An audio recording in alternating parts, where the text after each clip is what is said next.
You there! Prithee, goodly traveler, might I prevail upon you to answer a question?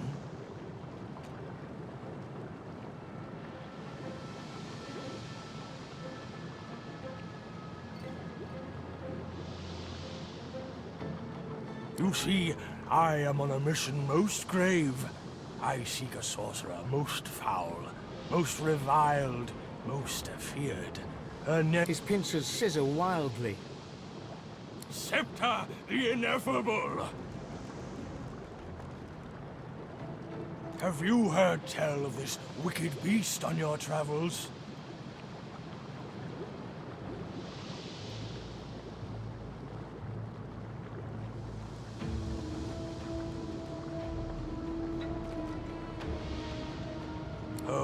Oh no.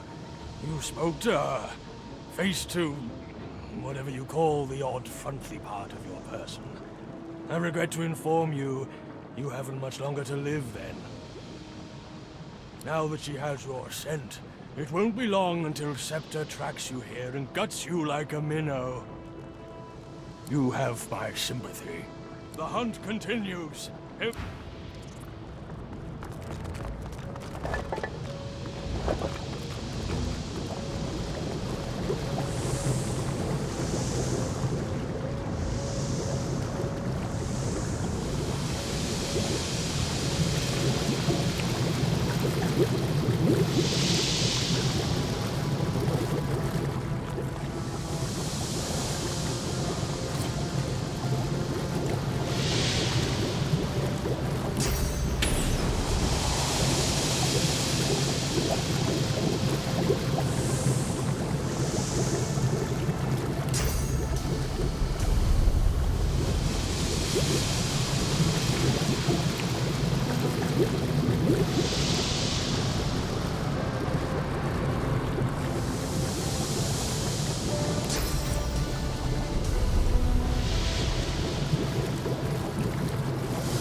Make heads nor tails of this. Reading of the wonders of Zorl-Stissa, it's clear where her people get their feelings of supremacy from. Reading of the wonders of Zorl-Stissa, it's clear where her people get their feelings of supremacy from.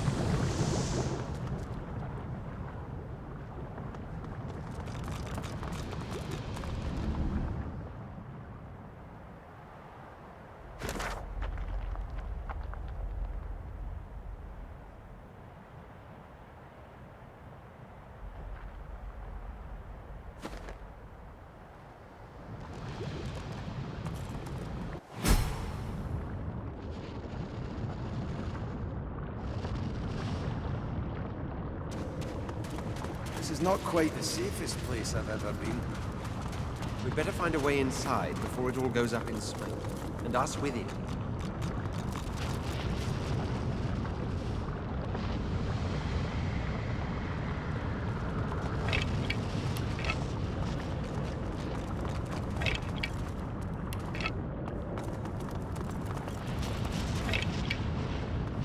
Countless symbols cover the stone tablet's surface, forging a riddle between several languages. You make out one ruined line. The champion must offer a burning stone to the dragon's mouth.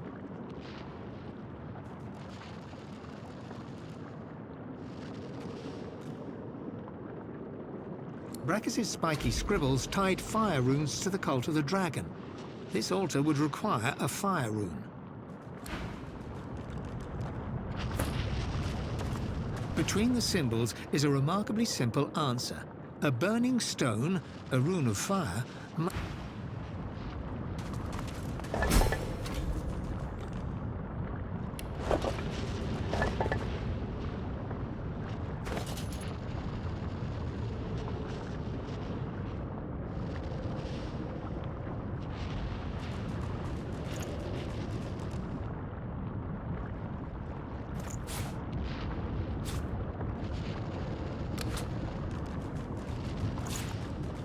Place the offering deep inside the dragon's mouth. Something in the dark seizes your wrist. The grip tightens to sheer agony.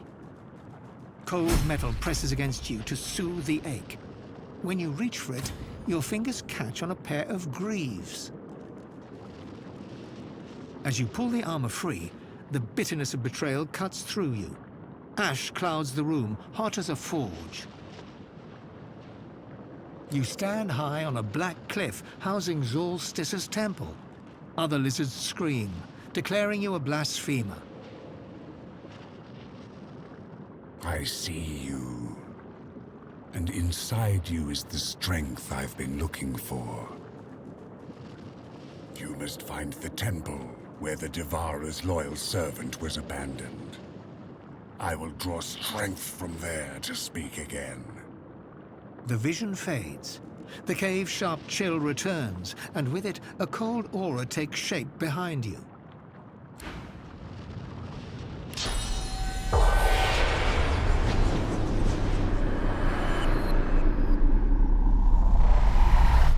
A lizard stares at you with open delight. His torn garb resembles that of a priest. I welcome you, honored one. Be at peace, for your day has come. Do not hesitate. The ritual is prepared for you at the proper place. My master awaits. The master of us all.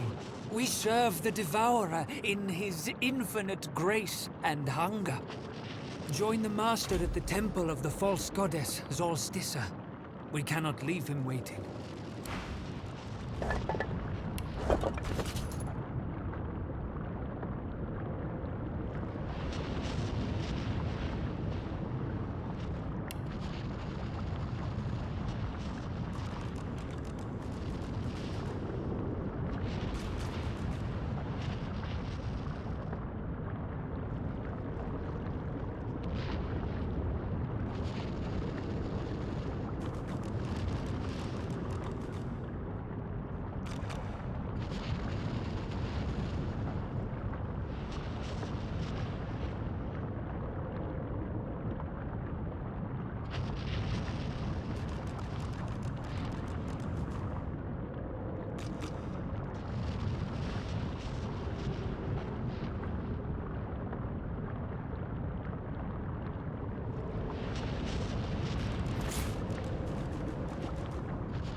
You suddenly hear something in the distance. A strange tune. Sebille freezes. It's her scar song. The master is near. He's close. We must turn back now. Or he'll have me under his thrall once more. I need to find someone I can trust enough to share the scar song with. It's the only way.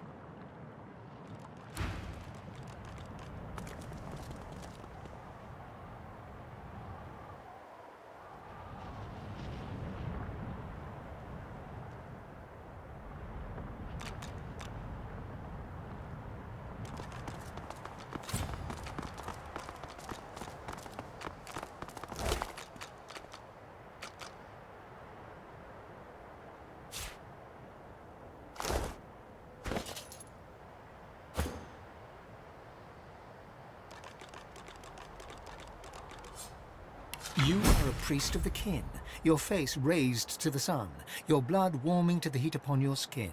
All is well, and then all is not well. Cries of war come from the shore, and death comes quick.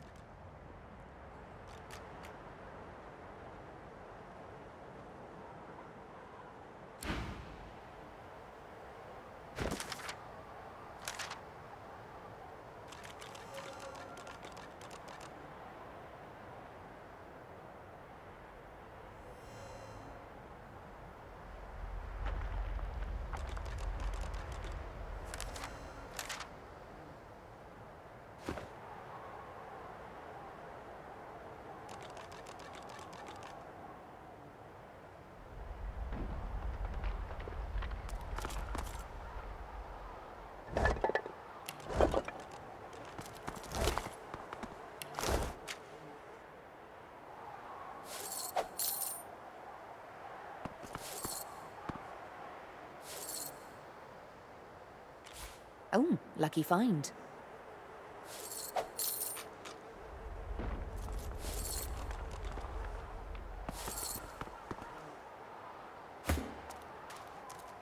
The air is thick with heavy flakes of ash. The altar before you seems to radiate heat as you approach.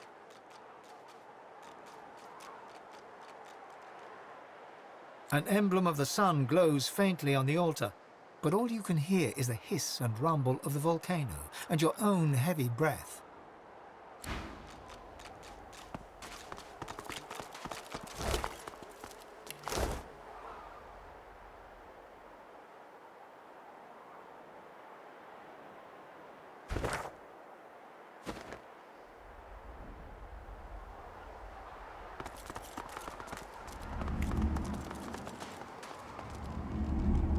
The air is thick with heavy flakes. An emblem of the sun glows.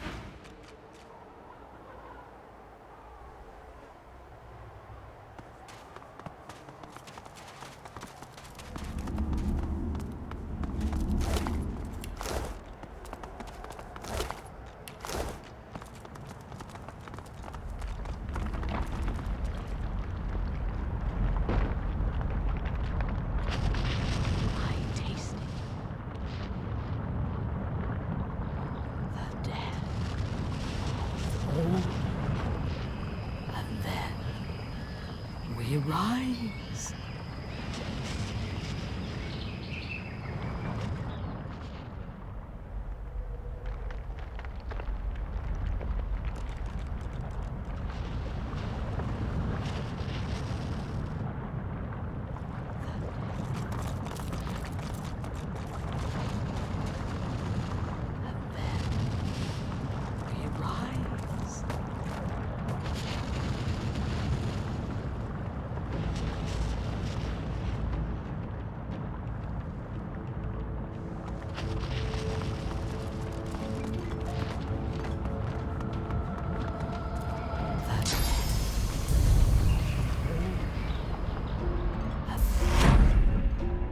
may rise.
The air is thick with heavy... An emblem of the sun glows faintly on the altar.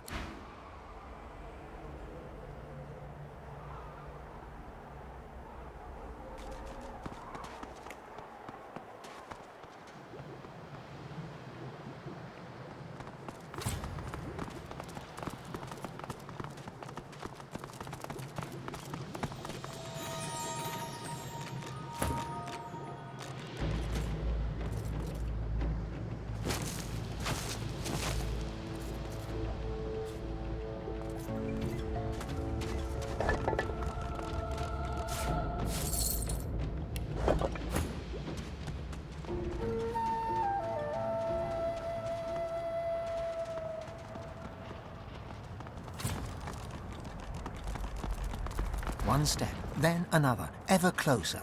You can tell from her bearing, Sebille has never been so ready to kill, so on the brink of impending action. She's like a cat, all concentrated muscle, that split second before it pounces. Another step, ever closer. The moment has finally come. She's found the master.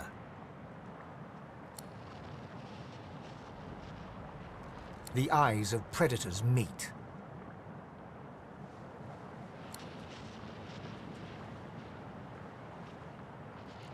Sebille? He snaps his fingers, and she involuntarily snaps to attention. Here you go, breaking my heart. That's the plan, master mine.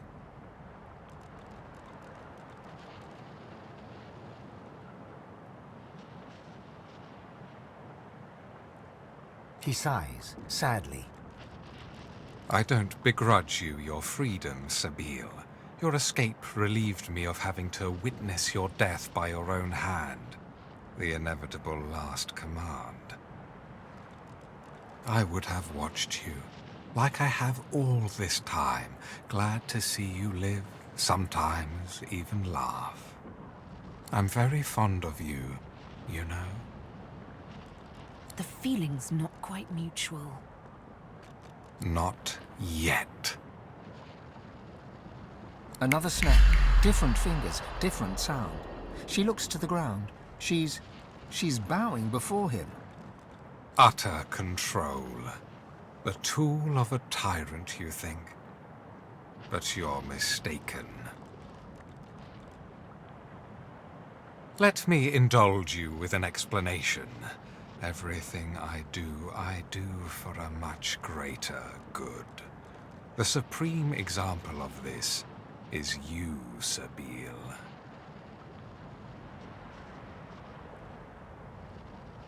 I am the House of Shadows. I am the Fate Weaver. I am the hand that guides a blind world.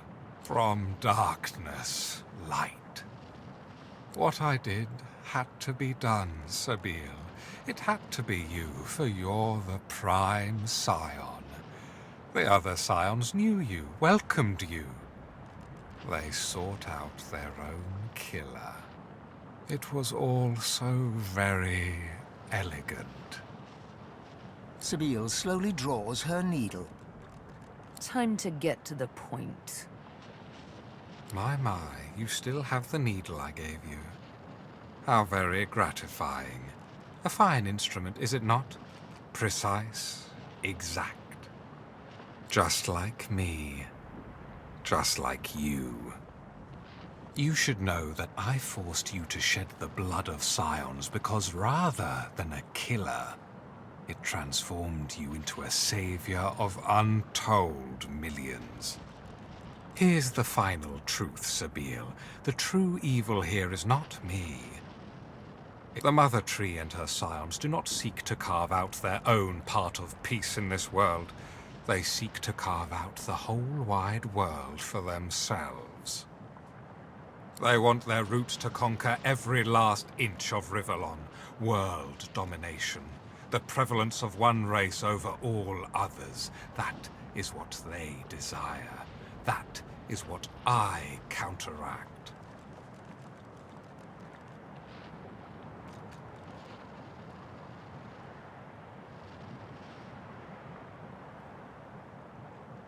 He died the day he met me. Death, death, death. Did I create a monster after all? I don't begrudge you your freedom, Sebille, but you came looking for me driven by no more than ordinary bloodlust. All you see is red. You've lost sight of all reason. You know how the scar works. You know I have but to sing a single tune. You've no hope whatsoever of defeating your master. He sings. The scar song swells, 1,000 tiny needles in Sebille's soul, chipping away at her will. You're too late. The melody has taken hold of her mind. The song continues. Sebille's eyes grow dull. She's completely under the lizard's thrall once more, lost to you forever.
yourself.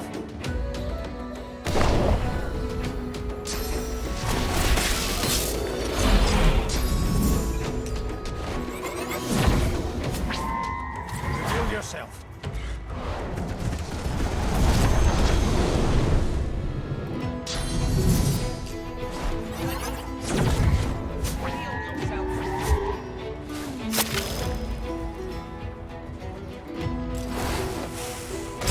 I sense something nearby.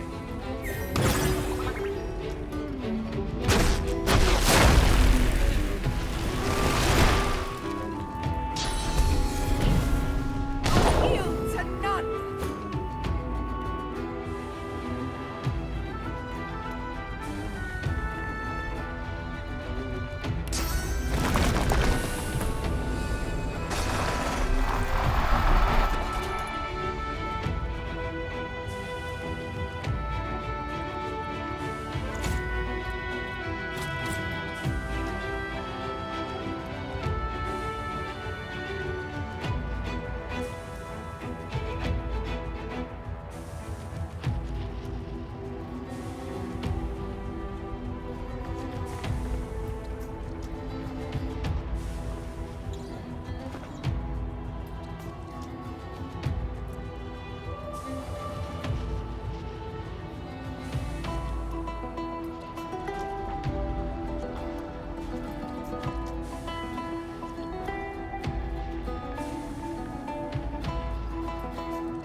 I'll yield to none.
I must speak with this man. Please stay close, and keep an eye out for assassins in the shadows. Very good. Now for some answers. Red Prince, at last we meet, or rather, meet with your awareness of my presence. How often I've stood by you but an arm's length away, a shadow within the shadows, untouchable. Almost like meeting an old friend. His eyes are black holes in a black-skinned sky. He bows with the deference of a noble among nobles, swinging ever so playfully between sincerity and sarcasm. I suppose I should start with an apology for the attempts on your life. Talk about getting off on the wrong foot, wouldn't you say? Failed attempts, remember?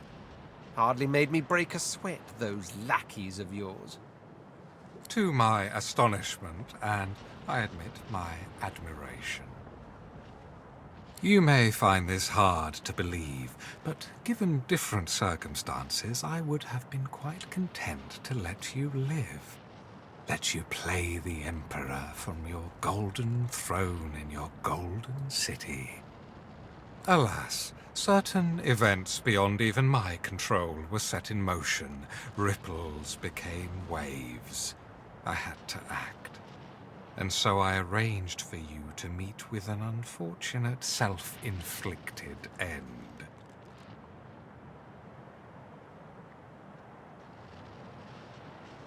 His libido is legendary. How could he resist? And what better way to organize his demise? But of course I didn't know then he was god-woken, stronger than the demon. It's almost a pity we find ourselves on such opposite sides, all because of who you are, and all because of who she is. It was Sadha who set events in motion, Red Prince. If you were the ripple, she was the wave. She's a tidal wave that will take wing, become a murder of dragons, red as the setting sun, that will alight every corner of this world with the terrible splendor of fire.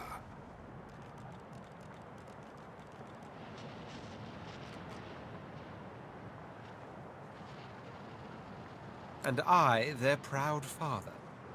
But don't you see, you who wants to be emperor, that you're enacting the downfall of our race? The simple truth of the matter is that, yes, we lizards were dragons once. The mightiest creatures to rule sky, earth, and sea. But such was the jealousy of our power that all other races united against us and brought us to the brink of extinction. No one knows what happened next. Was it wizardry? Was it Zorl-Stissa who took mercy on us even then? Suddenly we were dragons no more. Lizards instead. And as lizards we flourished and built an empire once more. But the House of Dreams trades in prophecy. They've always known we could be dragons again. For one day a man and a woman will be born, and their skin will be red, and the fruit of their union will be great red dragons. A day that will come to pass. Curse your obstinance. Listen to me. I am the House of Shadows. This is my role. I see the great games in motion. Allow them their flux when they advance for good. Cut them short when they advance for evil. Even if that means doing evil. The renaissance of dragons would spell the end of our race, plain and simple. To that end, I needed you to die, but you proved to be all too worthy an opponent. An ally with me, Red Prince. Find Sadha and kill her. If she births dragons, all other races will unite against us, and this time they will destroy us for good. They look each other in the eyes, like two chess players contemplating their next move.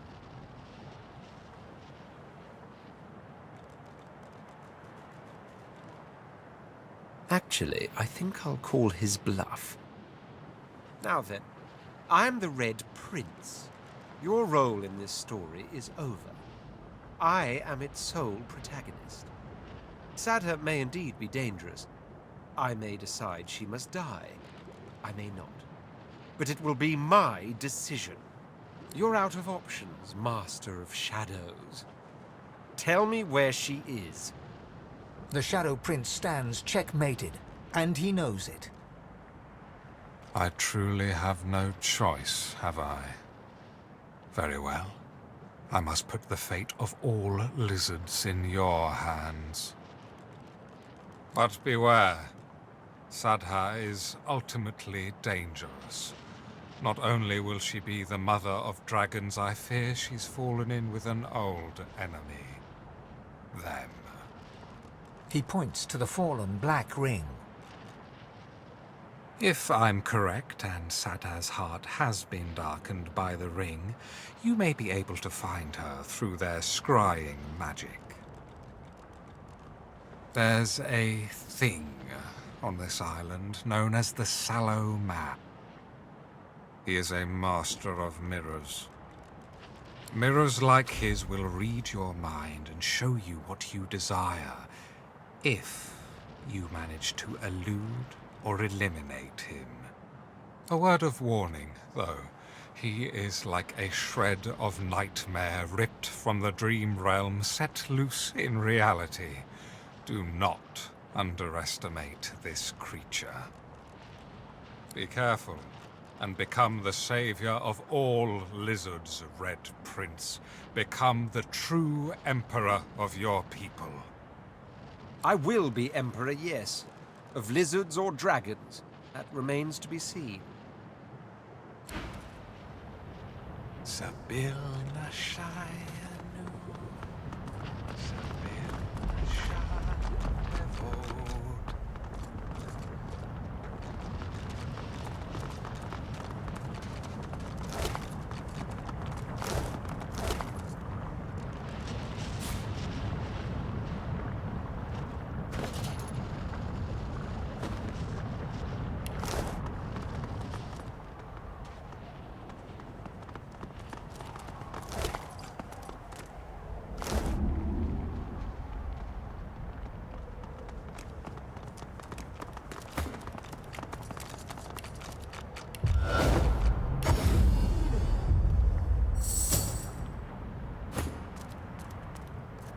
Go ahead. The prince narrows his eyes at you, each one glittering in the light. So the House of Shadows thinks Sadha a threat. Their Shadow Prince wants me to kill her because she will be the mother of dragons. Fire, destruction, the end of the world. What do you think?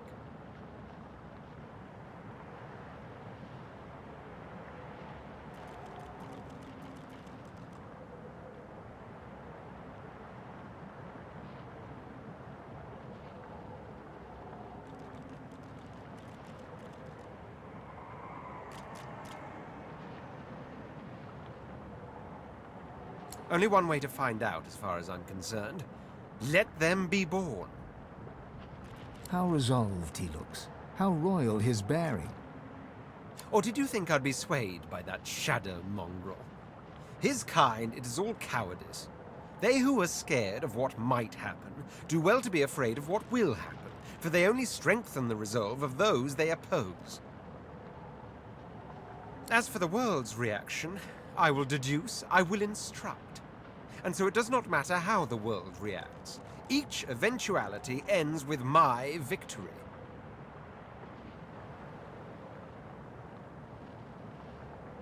What house? Ha! A peculiar query. But very well, I'm no stranger to parlor games. Let's see. From what I gather, you've a certain martial quality about you. A desire for conquest, for victory won by the blade. The esteemed House of War. Congratulations. Don't get your hopes up. We don't adopt.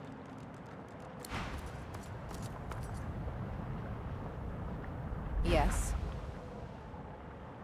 And I remember saying I'd probably never tell you.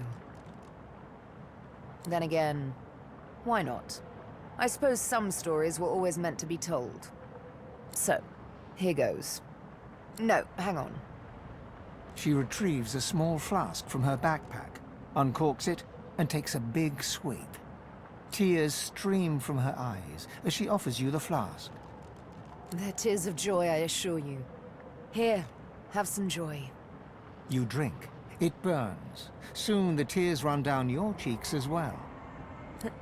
Not bad, is it? So good it has us crying like babies. Now then, the epic of The Master and the Scar. Sounds like a melodramatic opera. There was, of course, some singing involved. It began when I woke in the dark room. He removed my blindfold, and still I did not see. He himself was darker than any shadow, but I could hear him. Hear him give orders to another, Stingtail. How he came to regret the actions he performed that day. The Master bid the dream a dream, and so he did. He sat there. I could feel his hands upon my cheeks. He trembled, as if in pain. I didn't know what was going on until quite suddenly, his right hand became a flame.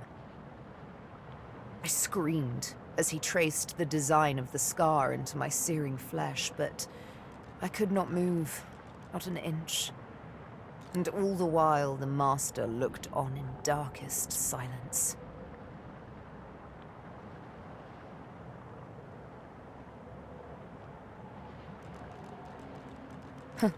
Like I said before, didn't exactly feel like a kiss. So, once the scarring was over, and the pain began to fade, the training began. With words, whistles, snaps of the fingers even, the Master could make me obey his every command. Young, strong, smart. You know I don't exactly lack in qualities. Didn't take him long to train me in the arts of stealth, subterfuge, and assassination. It shakes me little now, all too little. But that first time, that first real kill, it was such stuff as nightmares are made on. I had now lived in the dark for what might as well have been years. I was in a wood, but the trees there were sick. Grey, leafless hydras sticking out of ashen earth. There were no stars that night. She sat, shivering beside a fire. I was nervous. I had to chase her. My hand hated itself, tried to resist, but there is no resisting the Master's song. My stabs weren't as mercifully exact as they should have been. I had to bring down the needle again and again as her screams flooded the forest with terror. When it was done, I crawled back to the Master, broken, crept back into the box, and through its cold black lid, he told me I had done well. Next time, I'd do better. You understand me completely. With the needle, I'll kill him. And with the needle, I'll strike his name from my skin. The bastard will be Master no longer.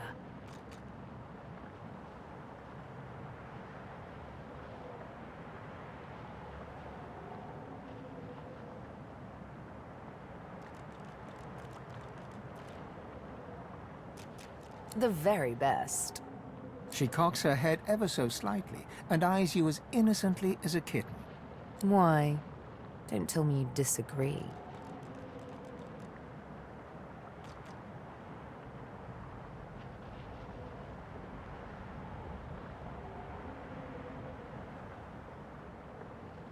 Thank you. I quite agree, and I'm sure I'll have mercy on you when I'm a goddess. You, but a mortal at my feet.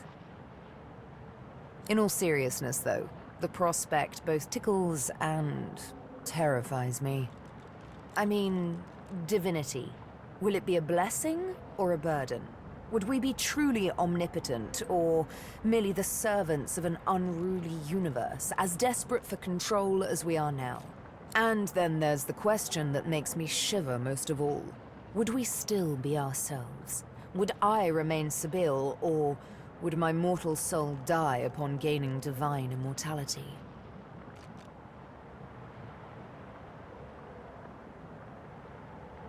Take the plunge and don't look back, huh? As good a plan as any, I presume. She sighs and closes her eyes, then smiles her easy smile. Such a silly game we play, to be a god. It's quite wasted on mortals, if you ask me. We are all of us too blemished to become immaculate.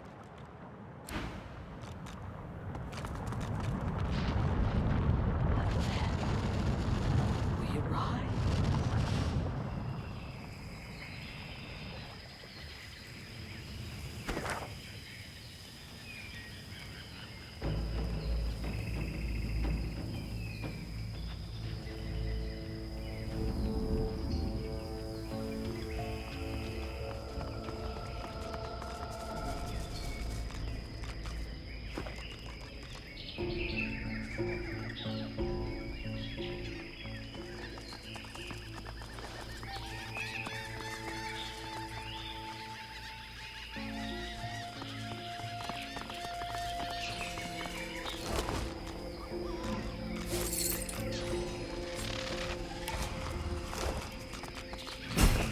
As if from nowhere, a sweating warrior appears before you.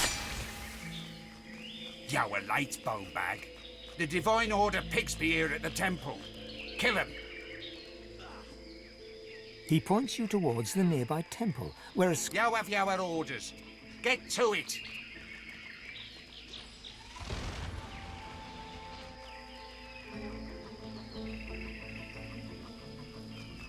comprehension spreads across his face, and he bares his teeth.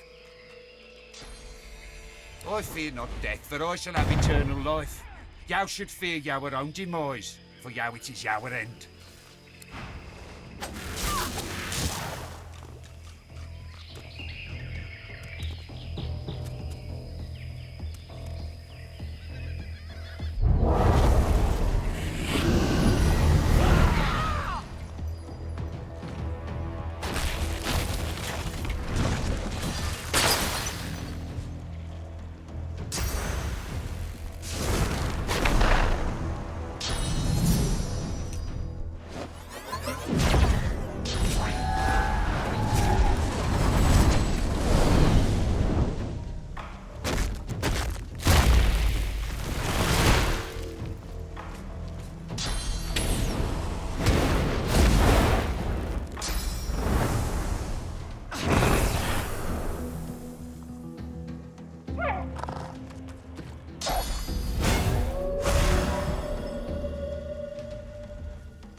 Magister fishes out a canteen of water.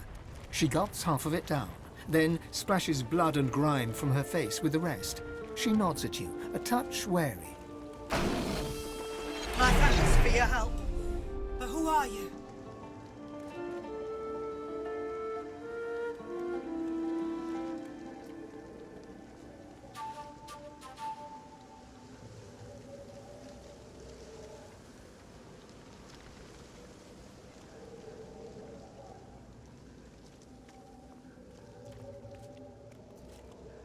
Guardwoken?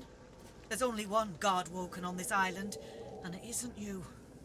I owe you, but it doesn't mean I'll tolerate blasphemy either. Understand? Anyway, if you need shelter, look for the Bishop and the rest of my comrades. They retreated north to our rendezvous point. We'll head there once we've tended to our fallen. Our true leader has returned and united us. It's nothing short of a miracle he's made it this far. He's dodged assassins more than once. Now it's our holy duty to safeguard him until he becomes the next divine. And that means putting these black ring devils to the sword. Isn't it bloody obvious? They're destroying the sacred temples and killing everyone in sight. If I were you, I'd get out of the open as soon as possible.